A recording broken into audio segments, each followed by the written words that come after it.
Olá, boa noite. Eu sou o Rodrigo Martins, o Dr. Camisinha. Hoje estamos aqui em mais um programa.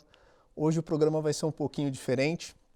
A gente sempre traz temas aqui, médicos, né, profissionais da área da saúde, mas hoje a gente vai falar só de educação. E eu estou recebendo aqui hoje a secretária de Educação de Mauá. Denise, boa noite. Muito obrigado pela sua presença. Boa noite. Bom, vamos lá, pessoal. Quando a gente fala de educação, é um âmbito gigante, né? E o programa do Dr. Camisinha tem sempre o objetivo de educar os pais no assunto, né? Mas como a gente está fazendo esse trabalho, a gente quer trazer os secretários de educação para próximos de nós, para nós podermos saber, conhecer um pouquinho da cidade, de Mauá em específico, né? Que vai ser o programa de hoje. E para você que está nos assistindo, se você tiver dúvida, quiser fazer alguma pergunta, por favor, escreve aqui embaixo no Facebook que a gente vai estar respondendo também, tá bom? Você pode seguir as nossas redes sociais, tá joia? Que é o Dr. Camisinha, o nosso Instagram. Baixe o nosso aplicativo gratuitamente.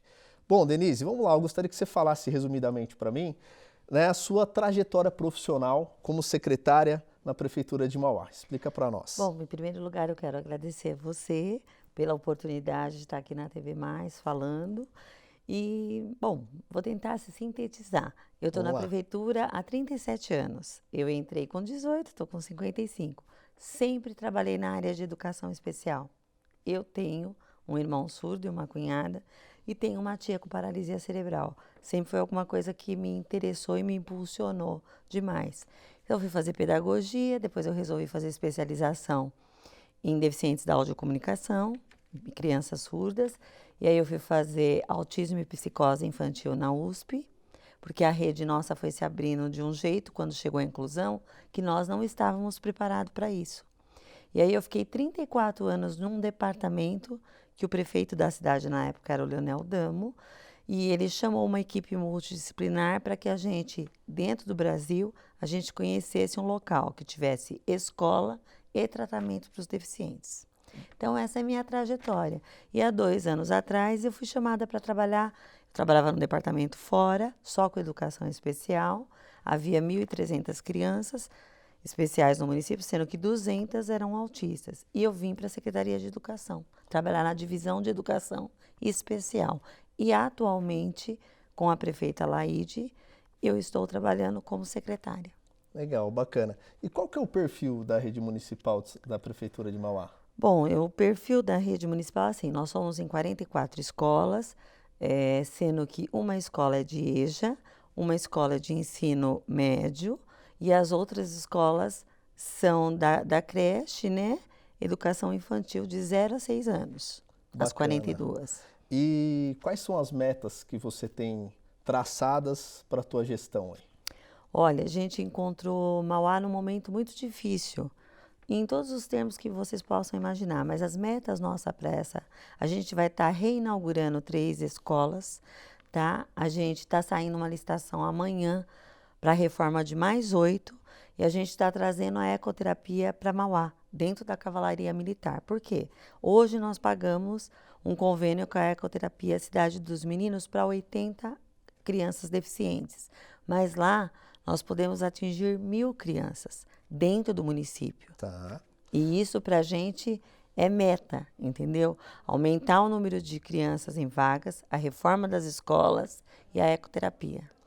E esse trabalho ele está sendo feito para a inclusão dos alunos com deficiência ou está sendo feito outros tipos de trabalho também? Nós já temos na rede 300 crianças incluídas, de 0 a 6 anos. Na maioria hoje nós temos 100 e poucos autistas. Temos Asperger, temos Down, temos PC, várias outras deficiências. Mas por que a gente está trazendo a ecoterapia para o município?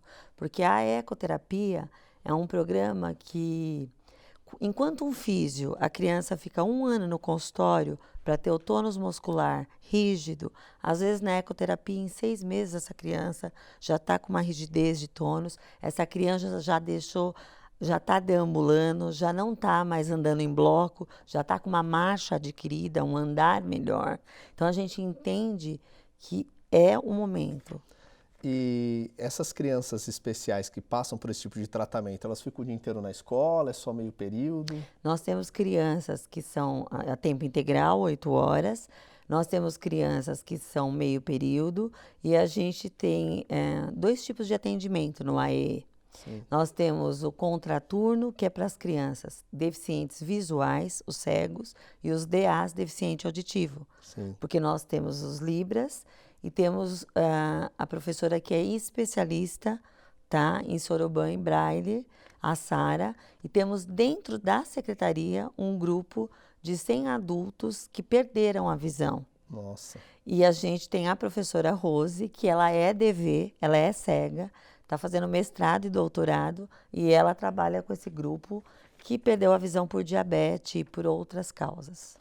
É muito bacana e importante a gente estar conhecendo isso, né? Porque geralmente quando a gente fala de saúde, educação, né, principalmente o brasileiro, ele é uma das maiores verbas que vai realmente para cada município, para cada estado, e as pessoas acabam não conhecendo os trabalhos que estão sendo feitos. Então é muito importante, né, que você que está nos assistindo conheça um pouquinho do trabalho que está sendo feito em Mauá, né, até porque a gente tem que cobrar as pessoas que estão lá, porque são as autoridades e nos representam, né? E na área da saúde, o que está sendo feito em questão nas escolas? Assim, existe algum programa de saúde específico sendo trabalhado dentro das escolas? Olha, para mim foi um grande prazer poder ter encontrado você no consórcio. Eu acho Obrigado. que as coisas não acontecem por acaso, né?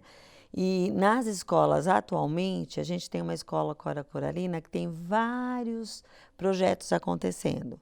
E eles têm falado nas aulas de biologia, nas aulas de ciência, alguma introdução sobre as doenças transmissíveis.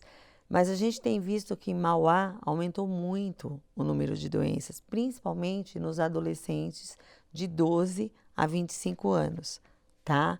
Então, com essa alternância de governo durante 3 vezes aí, agora o atual secretário que entrou e os 2 adjuntos, eles estão muito inteirados em fazer um projeto acontecer. Já existe nas UBSs, né, a distribuição de preservativo, a distribuição das pílulas anticoncepcionais. Existe algumas UBSs que existem grupos com psicólogas para trabalhar, tá? E agora, mais especificamente, eles estão querendo fazer algo mais eficaz em termos, porque aumentou muito o número de sífilis, de AIDS, de gonorreia. Para nossa surpresa, a tuberculose em Mauá, que estava totalmente erradicada. Sim. Entendeu? Então, eles estão pensando e já estão com alguns projetos aí engatilhados. E uma das coisas também é poder te levar para Mauá para a gente fazer uma ação mais conjunta. Você sabe que você estava me falando isso daí, inclusive é interessante a gente falar disso, né? Porque não é só o adolescente, não é só o jovem que quando inicia a vida sexual que tem problema. É até engraçado que essa semana, inclusive foi ontem, né? Eu descobri que 2 casais de amigos meus, né, vão ser pais. E a primeira coisa que eu perguntei para eles, né, eles já têm filhos, e um tem 9 anos, o outro tem 16 anos, né, e está nascendo agora o segundo filho. E eu perguntei para eles o seguinte, mas vocês planejaram, né? E a resposta deles foi, não, a gente não planejou, foi sem querer. E agora eles estão felizes, né? Mas é um susto muito grande. Então o planejamento familiar, né, a educação, ela começa na base.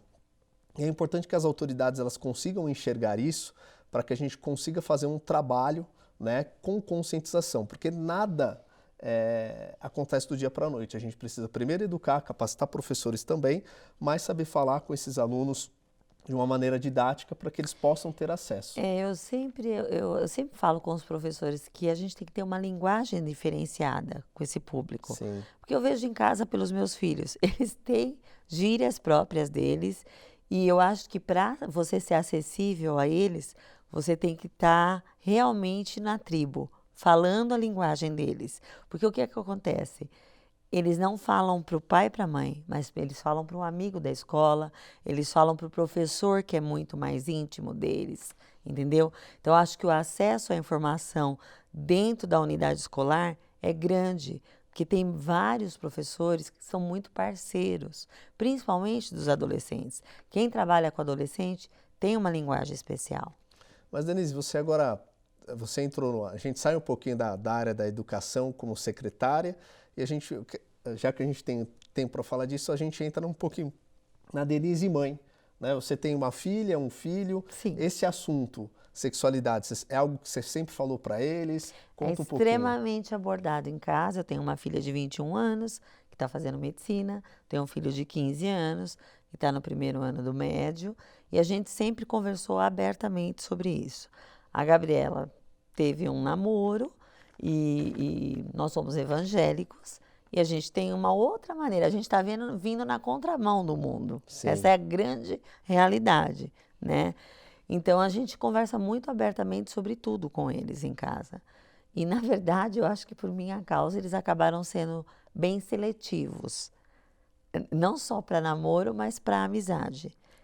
Você falando isso é importante, porque como a gente atende, o projeto Dr. Camisinha atende de 25 a 30 jovens por dia, os jovens hoje, para eles têm o conceito de quanto mais parceiro, melhor.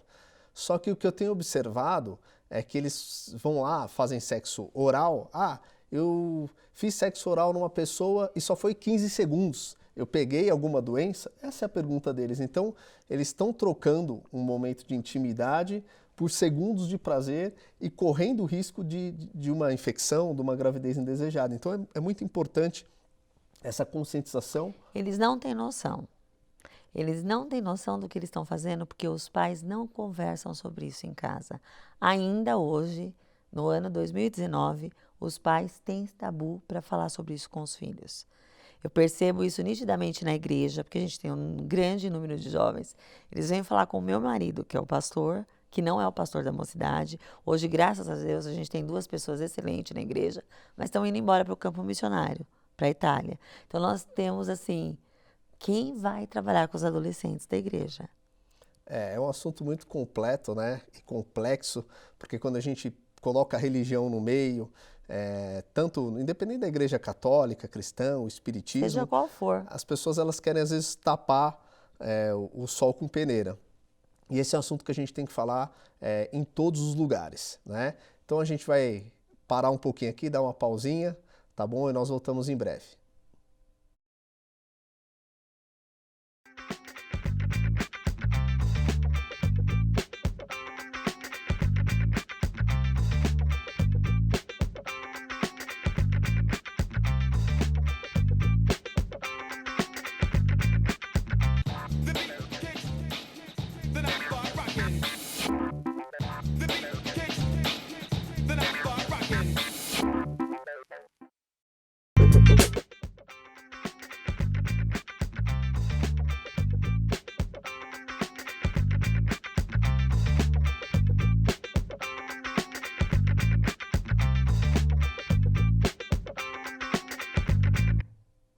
Olá, estamos de volta, né, e hoje com a presença aqui da Denise, que é secretária de Educação de Mauá, né, para você que está chegando agora, no primeiro bloco aí nós falamos um pouquinho sobre a educação de Mauá, né, o trabalho que está sendo feito, as escolas, as creches que estão se inaugurando e também o que a Prefeitura de Mauá está fazendo de ação, né, junto com a Secretaria de Saúde, junto com psicólogos, com fisioterapeuta, atendendo não só a parte de educação, mas a parte de saúde também. Então, se você está chegando agora, quiser fazer alguma pergunta, por favor, escreva aqui embaixo, tá bom? Que a gente vai estar respondendo. E também para você que quer acompanhar o projeto Dr. Camisinha, você pode entrar dentro do YouTube, acessar todas as nossas redes sociais, tá bom? Instagram, e também baixar o nosso aplicativo. Ele tem mais de 10 mil downloads, tá? Tem várias funções e vai ajudar você, pai, a educar o seu filho. E se você é adolescente está assistindo a gente agora, você também pode aprender muita coisa sobre educação sexual. Bom, no primeiro bloco a gente conheceu um pouquinho a área de educação, mas a Denise também ela é especialista em autismo. Então, esse segundo bloco a gente vai tratar sobre autismo. E, Denise, foi um assunto que foi manchete semana passada, né? O Marcos Mion conseguiu, né, fazer com que tornasse, a partir do ano que vem, né, uma lei para a gente poder ter as notificações no caso dos autistas, né? Eu queria que você explicasse um pouquinho para o nosso público o que é o autismo. Bom, vamos lá. O autismo é um diagnóstico muito difícil até nos dias de hoje, dos médicos terem um CID adequado. Porque as pessoas confundem muito o autismo com Asperger e algumas vezes com crianças superdotadas. O autista é aquela criança que tem o mundo dele, tá? Ele tem uma dificuldade, são 3 eixos grandes. Ele tem dificuldade de sociabilização, dificuldade na área da linguagem e uma dificuldade de integração. Lugares com muitas pessoas, shopping center, restaurantes, onde tiver muita gente, ele se desorganiza. E isso é difícil para os pais. E o mais difícil para os pais é ter uma equipe multidisciplinar que bata o carimbo, o neurologista, e diga: o seu filho tem este diagnóstico. Em Mauá nós conseguimos isso no ano de 2017. Eu pedi para o secretário, na época, conversar com o secretário de saúde, que hoje é secretário de saúde aqui em Santo André, o Márcio Chaves, e pedi porque eles demoravam 6 anos para laudar que realmente aquela criança era autista, porque senão eles acreditavam, os médicos e as equipes, que iam rotular essa criança. Mas enquanto isso, essa criança não se desenvolvia, entendeu?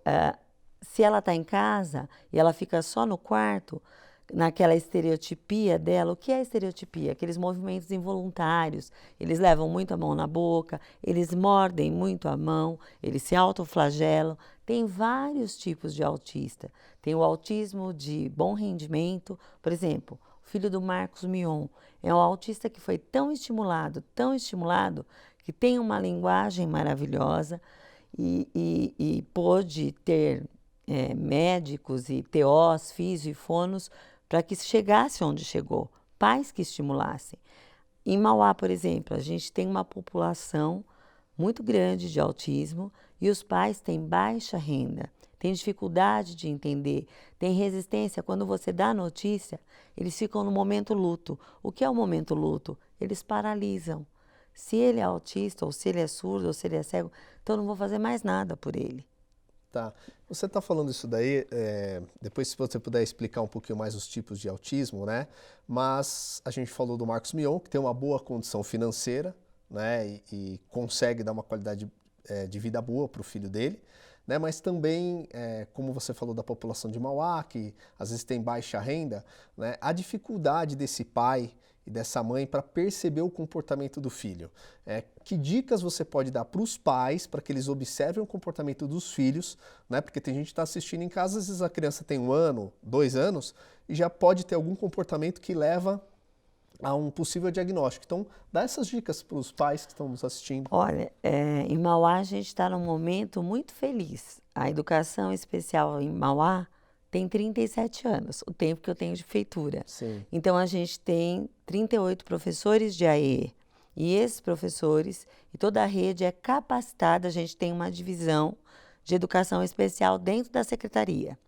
Qual é a dica que eu dou para os pais perceberem algo diferente? Quando você conversa com seu filho, ele não te responde, ele não mantém contato no olhar com você. Você chama ele, você vira o rosto dele, ele não mantém contato no olhar, ele não desenvolve a linguagem até 1 ano e você começa a comparar com seus outros filhos e você está percebendo que não. O que a gente faz em Mauá? A criança vai para o posto de saúde mais próximo da casa dele. A mãe vai falar para o pediatra que atendeu para o clínico: olha, meu filho, ele não fala, ele não interage, está acontecendo alguma coisa estranha. Ele vai mandar provavelmente, imediatamente, essa criança para o centro de reabilitação, que é na rua Luiz Lacava. Que lá hoje está o centro de reabilitação e o SER4. O SER4 vai ser bem grande, vai ser como o de São Bernardo. É onde nós estávamos antes e por N situações a obra não acabou, está acabando agora. Ele vai para o centro de reabilitação para passar pela equipe multidisciplinar.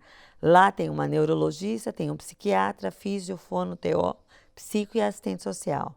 E essa mãe vai ser acolhida e mais ou menos em 1 mês essa mãe vai ter o diagnóstico fechado. O que demorava antes 6 anos. 6 anos. O trabalho de vocês... Agora, em 3 meses, a gente tem o diagnóstico fechado e começa as medicações. Isso é uma outra dificuldade do autismo, Porque até você acertar, toda medicação neurológica demora 25 dias para alcançar o nível sérico do sangue. E o pai do autista e de qualquer outra criança esquizofrênica ou que tem algum problema psiquiátrico, ele acha que ele vai dar medicação hoje, Rivotril, Gardenal, Leleptil, Carbamazepina, e que a medicação vai fazer efeito hoje. Ela não vai. Você vai começar a ver dentro de 10 dias uma melhora bem significativa. Então, uma dica grande para os pais: comparem seus filhos uns aos outros. Se você é o teu primeiro filho, você tem mais ou menos uma noção que em um ano ele tem que estar gatinhando, que em um ano ele tem que estar falando as primeiras palavras, mamãe, papai, os onomatopeias, que é o au, miau, cocó. Se ele começa a não manter contato, se ele não te olha, ele não te busca no olhar, e você tem pais que chegam para a gente e falam: eu tenho certeza que ele é surdo. Ele não Nossa, é surdo, ele é autista. entendi. E para esses pais, eu imagino, né? Eu tenho um filho só, graças a Deus ele é saudável, não tem nenhum tipo de deficiência, né? Mas também eu acredito que quando o pai recebe um diagnóstico desse, não é fácil. Eles ficam no momento que a gente chama de momento luto. Mas a gente tem 2 psicólogas que trabalham com 400 pais da educação especial. São os pais que é muito difícil para o pai e para a mãe entender. Alguns pais vão embora de casa porque eu fiz um filho deficiente, não foi o meu esperma, foi o seu óvulo, a culpa é sua. Isso acontece? Acontece nos dias de hoje, a culpa recai sobre as mulheres. Os pais não aguentam isso. As mães sofrem excessivamente, mas são trabalhadas. Vão para terapia uma vez por semana. E eu tenho que falar que são 2 psicólogas maravilhosas, que são a Odinete e a Cida Zavatieri, que estão com a gente na prefeitura há 30 anos. E elas desenvolvem um trabalho lindo com os pais. E esses pais começam a investir nas crianças, seja qual deficiência for, não só o autismo, não só o DA, o surdo, não só o DV, elas começam a agir e a gente começa a filmar e mostrar para as professoras do AE, começam a mostrar para as mães o quanto eles estão evoluindo em termos de linguagem, em termos de cognitivo, de aprendizagem, entendeu? E a gente tem o autista que não vai falar nunca, talvez. Sim. Mas ele tem outras maneiras de falar. Por exemplo, algumas pessoas não sabem. O filho do Jô Soares era um autista, morreu há 3 anos atrás, com 52 anos. Ele era um autista de grande porte. A única coisa, ele tinha uma ilha de inteligência preservada, que era Sim. musical. Então, o Jô construiu um estúdio na casa dele e ele tocava as 4 estações de Beethoven. Mas ele nunca conseguiu abotoar uma camisa. Então, ele tinha uma cuidadora e uma enfermeira. Era um grau de autista alto, tá? Mas ele tinha uma ilha de inteligência preservada. Então, na verdade, o que você está querendo dizer é que sempre um autista ele tem uma área de inteligência preservada e o grupo, né, o corpo de médicos ali que está cuidando Equipe dele multidisciplinar. consegue identificar isso e orientar os pais para que essa criança desenvolva essa habilidade. Nem sempre a gente consegue, porque o que acontece? O autista ou qualquer deficiente, ele se desenvolve pelo meio e pela família. Sim. É um tripé: família, escola e tratamentos. Tá. Se desse triângulo falhar, essa criança vai ter falha no desenvolvimento dela. Então, necessariamente, nem que a gente identifique qual área de inteligência preservada essa criança tenha. Se o pai em casa e a mãe não se envolverem no tratamento a ponto de estimular, de envolver, se o professor do AE que está na escola não mostrar para esse pai: olha o tanto que seu filho pode produzir, ele pode não ler, mas ele pode fazer outras coisas tantas. Sim. Entendeu? A gente começou a trabalhar com música nas escolas. E isso tem chamado muito a atenção E das são crianças. professores voluntários ou não? São professores especialistas. Nós Tá bom. fizemos um concurso público e agora Mauá, esse ano ainda, a gente vai fazer um concurso público, porque a gente precisa de mais ADIs, auxiliar de desenvolvimento infantil, que fica na sala com os professores, de mais AAEIs, auxiliares de educação especial, Sim. que ficam com a criança, que troca a criança, que ajuda a criança, que é totalmente dependente para comer, para se higienizar. Bacana. Denise, muito obrigado pela sua presença aqui. Né? A gente nem ia falar de autismo, mas é um tema que está no ar. Então, parabéns pelo trabalho. Gente, se você mora em Mauá, né? Se você conhece alguma criança que está precisando disso, por favor, procurem, tá bom? Denise, tem algum e-mail para deixar para o pessoal, para a gente colocar aqui depois? Sim, olha, eu quero dizer que a gente tem o Educacau, que é o e-mail da secretaria. Depois a gente vai colocar para vocês.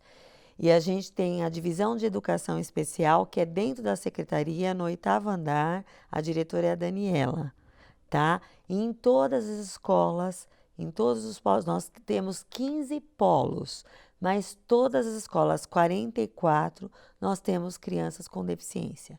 E os diretores têm acesso aos postos de saúde todos. Assim que essa mãe foi para o posto de saúde, o médico já vai caminhar para a Rua Luiz Lacava com a equipe multidisciplinar.